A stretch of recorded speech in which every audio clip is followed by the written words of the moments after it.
మా ముఖ్య అతిథులు కోమటిరెడ్డి రాజగోపాల్ రెడ్డి సార్ గారికి, అదేవిధంగా ఇక్కడికి ఇచ్చేసినటువంటి జిల్లా విద్యాశాఖ అధికారి బి భిక్ష, అదేవిధంగా మా గురువు నాకు అక్షరాలు నేర్పించి పాఠశాలని అప్పచెప్పి మరి నేను ఈరోజు ఈ స్థాయికి ఉండడానికి కారణమైనటువంటి గౌరవనీయులు గురులింగారెడ్డి గారు, అదేవిధంగా గాంధీ గ్లోబల్ ఫ్యామిలీ చైర్మన్ గుండా రాజేందర్ రెడ్డి గారు, ట్రస్మా స్టేట్ ప్రెసిడెంట్ కందాల పాపిరెడ్డి గారు, ఆర్డీఓ కొల్లు దామోదర్ రావు గారు, అదేవిధంగా తహసీల్దార్ రవీందర్ రెడ్డి గారికి, ముఖ్య యాకబ్ నాయక్ ఎంపీడీఓ గారికి, ఎలికంటి గురువారావు గారు ఎంఈఓ గారికి, వెంకట మణికరణ్ మున్సిపాలిటీ కమిషనర్ గారికి, అదేవిధంగా యానాల ప్రభాకర్ రెడ్డి అన్నగారికి, state secretary Gandhi global family, అదేవిధంగా కొర్రపాటి సుధాకర్ చైర్మన్ పాఠశాల ఏఐఓ యుఎస్ఏ గారికి, అదేవిధంగా అట్టి వెంకటయ్య సిఐ చండూరు గారికి, ఉప్పు సురేష్ ఎస్ఐ చండూరు గారికి, జీవి రావు ట్రస్మా డిస్ట్రిక్ట్ సెక్రటరీ, అదేవిధంగా మట్ట చెన్నయ్య గౌడ్ గారికి, కృష్ణారెడ్డి గారికి, అదేవిధంగా ఇక్కడికి విచ్చేసినటువంటి మునుగోడు నియోజకవర్గ జెడ్పీటీసీలు, ఎంపీటీసీలు, సర్పంచులు, గ్రామ కమిటీ అధ్యక్షులు, కాంగ్రెస్ కార్యకర్తలు, పాత్రికేయ మిత్రులు, మీడియా మిత్రులు అందరికీ, అతి ముఖ్యంగా మా విద్యార్థుల యొక్క తల్లిదండ్రులకు, మా చిన్నారి విద్యార్థులందరూ కూడా 44వ వార్షికోత్సవ శుభాకాంక్షలు తెలియజేస్తున్నాను.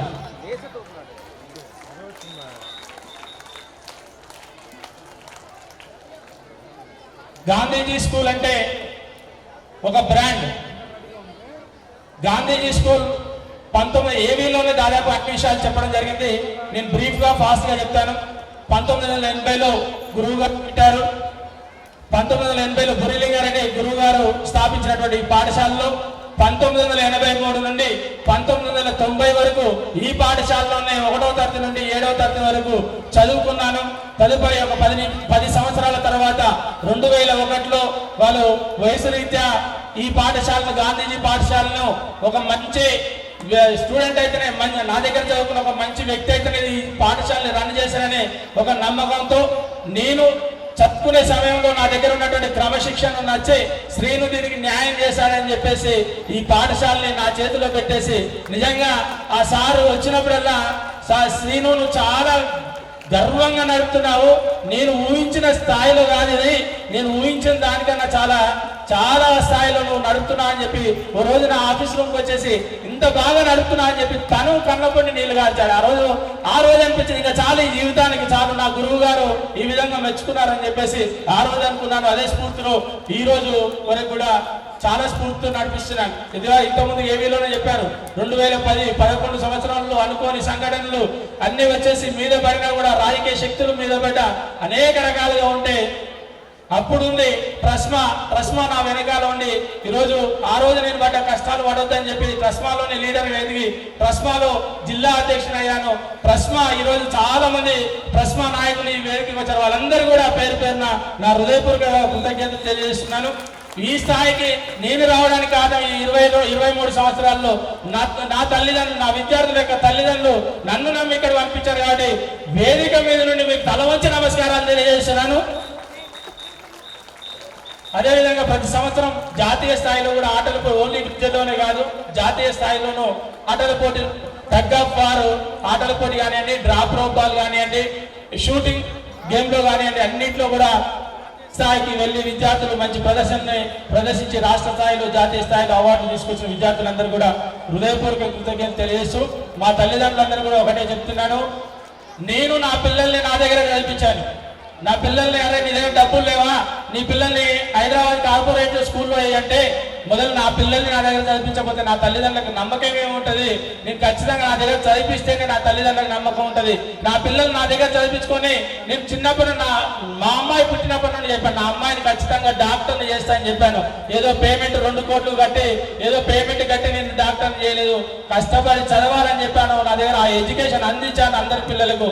దాంతో కూడా మా అమ్మాయి కూడా చదివి ఫ్రీ సీటు కాకతీయ వరంగల్లో ఫ్రీ సీటు సాధించడం జరిగింది. నా అమ్మాయినే కాదు, 20 మంది డాక్టర్లు గాంధీజీ ఎడ్యుకేషన్ లో 23 సంవత్సరాల్లో తయారు చేసినటువంటి శక్తి గాంధీజీ ఎడ్యుకేషన్ లో ఉంది. ఇంత మంచి ఎడ్యుకేషన్ ఇస్తున్నటువంటి మా టీచర్లందరూ కూడా హృదయపూర్వకంగా కృతజ్ఞతలు చెప్తున్నాను ఈ వేదిక మీద నుండి. అంతే అనేక మంది ఇంజనీర్లు, నేను సంపాదించిన ఆస్తి ఏంటంటే ఇంకో 10 సంవత్సరాలకు నేను ఒకటే చెప్తాను, 1000 మంది ఇంజనీర్లు తయారు చేశాను, 100 మంది డాక్టర్లు తయారు చేశాను, ఇదే నా ఆస్తి అని చెప్పేసి సగౌరవంగా నేను చెప్తానని చెప్పేసి ఈ వేదిక మీదకి వెళ్ళి తెలియజేస్తూ, సమయం తక్కువ కానీ మనం పాఠశాల గురించి అన్ని కూడా మా తల్లిదండ్రులు తెలుసు కాబట్టి ఇప్పుడు స్టేజ్ మీద ఉన్నటువంటి వక్తలు, ఈరోజు ముఖ్య అతిథి కోమటిరెడ్డి రాజగోపాల్ రెడ్డి సార్. మొన్న వెళ్ళా, సార్ మేము యాన్యువల్ డే చేస్తున్నాం సార్, ప్లీజ్ దయచేసి మీరు మా యాన్యువల్ డేకి రావాలి అని చెప్పేసి రాజగోపాల్ రెడ్డి సార్ దగ్గరికి వెళ్ళాను. అరే ఎన్నిసార్లు రావాలి నీ స్కూల్కు, నేను చాలాసార్లు వచ్చాను, వద్దు నీ కార్యక్రమం నడిపించు అన్నాడు. సార్ తిరుపతి వెంకన్న స్వామికి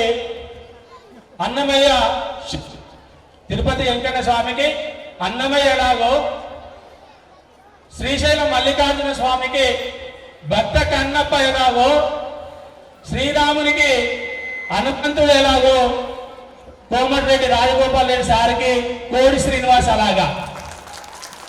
నేను నా కోరిక ఏదైనా ఉంటే, నేను ఏదైనా పండుగ చేస్తే నా దేవుని దగ్గర పోవాలనా, లేకపోతే హనుమంతుడు వెళ్ళి విష్ణువునో బ్రహ్మనో వాళ్ళ దగ్గర పోయి అడుగుతాడా? నేను అడిగేది మా దేవుడైనటువంటి కోమటిరెడ్డి రాజగోపాల్ రెడ్డి గారిని అడుగుతాను.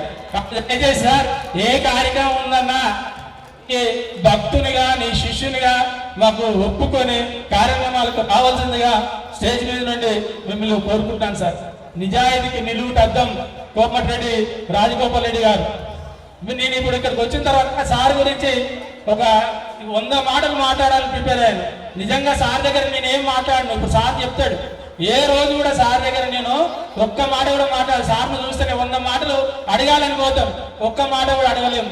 నేను కాదు, కాంగ్రెస్ లో ఉన్నటువంటి అందరు నాయకులు, నియోజకవర్గ నాయకులు మొత్తం కూడా, నియోజకవర్గం నాయకులు మొత్తం, ఇది సత్యం, నియోజకవర్గ నాయకులు మొత్తం కూడా 100 అడగాలని పోయి ఆడిపోయి అప్పుడు ఆ ఆకారాన్ని కూర్చోని ఆ కట్అవుట్ నువ్వు చూడగానే కథం నిల్, ఒక్క మాట కూడా అడగలేరు. అటువంటి కట్అవుట్ ఎవరే అంటే నియోజకవర్గంలో కాదు, రాష్ట్రంలో.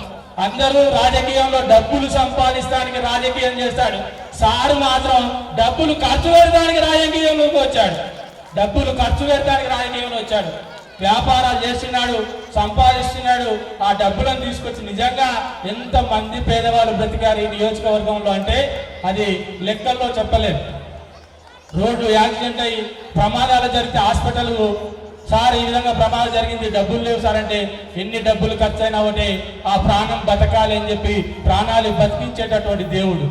ఎవరైనా చదువులు చదివేటప్పుడు పేద విద్యార్థులు ఉంటే, పేద విద్యార్థులు కళాశాల ఫీజులు లేకపోతే సార్ ఆ కళాశాల ఫీజు లేదు, మంచి విద్యార్థి, టాలెంట్ ఉన్న విద్యార్థి అంటే లక్షలు పోసి చదివించినటువంటి దేవుడు ఆయన. అందరూ 5,000 10,000 రూపాయలు ఇచ్చి ఫోటోలు దిగి ఫోజులు పెట్టి పేపర్లో వేయించుకుంటూ ఉంటారు. కానీ లక్షల రూపాయలు ఒక కుటుంబానికి సాయం చేసినట్టే, లక్షలలో సాయం చేసి ఆ కుటుంబాన్ని నిలబెట్టేటటువంటి మహోన్నత వ్యక్తికి నేను శిష్యుగా ఉన్నానంటే చాలా గర్వంగా ఈ సభాముఖంగా తెలియజేస్తున్నాను. రాజకీయ నాయకులందరికీ ఫ్యాన్స్ ఉంటారండి. మా సార్ లాగానే కొంతమంది, మా సార్కి ఎక్కువ మంది ఫ్యాన్స్ ఉంటారు, కానీ రాజకీయ నాయకులు మాత్రం అందరు రాజకీయ నాయకులు కొంతమంది ఫ్యాన్స్ ఉంటారు. కానీ ఆ రాజకీయ నాయకులే ఫ్యాన్స్ ఉన్నది, రాజకీయ నాయకులకే సార్కే చాలా మంది రాజకీయ నాయకులు ఫ్యాన్స్ ఉన్నారు. సార్కే చాలా మంది రాజకీయ నాయకులు రాష్ట్రంలో ఫ్యాన్స్ ఉన్నారు. అటువంటి మహా వ్యక్తి, ఇక ఈ మహా వ్యక్తి గురించి ఎంత చెప్పినా తక్కువనే. కానీ ఇక మహా వ్యక్తి పక్కన మా తల్లి లక్ష్మమ్మ తల్లి ఉంటాయి. ఆ లక్ష్మమ్మ తల్లి నిజంగా దేవత. ఎందుకంటే నేను నా కుటుంబంతో చాలా సాన్నిధ్యం ఉంది కాబట్టి ఇవన్నీ మాట్లాడుతున్నాను.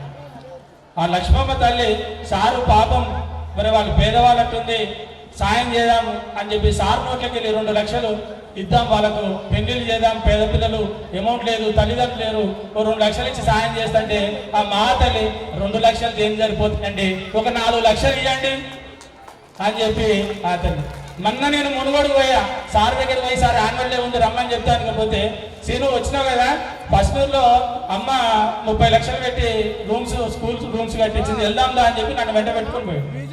అక్కడికి వెంట పెట్టుకొని పోయిన తర్వాత నిజంగా ఒక గవర్నమెంట్ పాఠశాలకు ఏదో ఊర్లో పార్టీ కార్యక్రమాల్లో తిరిగినటువంటి సందర్భంలో ఆ స్కూల్ చూసిన తర్వాత అక్కడ రూమ్స్ లేవని చెప్పేసి 30 లక్షల రూపాయలు ఇచ్చి రూమ్స్ కట్టించి ఆ ఓపెనింగ్ జరిగింది. మరి అంతవరకు బాగానే ఉంది. ఆ ఓపెనింగ్ జరిగేటప్పుడు మరి దేవుడు ఇచ్చేవాడుంటే ఎవరైనా లేస్తారనే సామెత ఉంది కదా. అదే అక్కడ ఏంటంటే సార్ రూమ్సే కట్టించారు, ఫర్నిచర్ లేదు, రూమ్స్ కూడా ఇక్కడ సరిపోతలేవు సార్ అంటే, ఇక మా అమ్మ ఉంది పక్కనే ఉంది, మా అమ్మ ఎమ్మటే అంటుంది చిన్న సైకిల్ చేస్తాం సార్, ఆ రూమ్స్ కూడా మనమే కట్టిద్దాం చెప్పు అని అమ్మకు సార్కి సైకిల్ చేస్తుంది అమ్మ. సార్ ఇమ్మీడియట్లీ ఇంకో 3 రూమ్లు పైన వేసేయండి, ఫర్నిచర్ మొత్తం ఇప్పియండి అని చెప్పి అటువంటి గుణాత్మకమైనటువంటి మరి సార్ ఆ మహాలక్ష్మి నిజంగా వాళ్ళు మాకు మేము ఎప్పుడు అంటాము ఆ భద్రాచలంలో ఉన్నటువంటి మనకు రాముడు సీత ఏ విధంగానో మాకు ఆ విధంగా మీరు ఉన్నారు సార్ అని చెప్పేసి. అందుకనే అండి రాజగోపాల్ రెడ్డి సార్ అంటే వ్యసనం, రాజగోపాల్ రెడ్డి సార్ అంటే వ్యసనం. మనం పొద్దుగాల ఒకరు డ్రింకర్స్ ఉంటారు, మార్నింగ్ లేవగానే డ్రింక్ కావాల్సిందే. మా దగ్గర మా మిత్రులు చాలా మంది ఉన్నారు ఇక్కడ, వాళ్ళ పొద్దుగాలు లేవగానే మేము మంత్రం చదువుతాం, రాజగోపాల్ రెడ్డి సార్ మంత్రం చదువుతాం. అంతేగా పొద్దున్న లేసి ఆయన మంత్రమే, అంత వ్యసనం. ఇక నేను అనుకుంటాను ఎంత చచ్చిపోయినంత వరకు బూడిలో కలిసిన వరకు మనం ఇదే విధంగా ఉంటామని చెప్పేసి తెలియజేస్తూ మరి అటువంటి మహానుభావుడు ఈ వేదికకు వచ్చి మా పిల్లల యాన్యువల్ డేకి వచ్చేసి మరి ఆశీర్వదించడానికి వచ్చినందుకు వాళ్ళందరికీ కూడా ధన్యవాదాలు చేస్తూ మా గురువు గారికి వేదిక నుండి పాదాభివందనాలు, బుర్రిలింగారెడ్డి సార్కి పాదాభివందనాలు తెలియజేస్తున్నాను సార్. మరి సమయం ఎక్కువ అవుతుంది కాబట్టి ఒక 2 మాటలు డిఓ గారు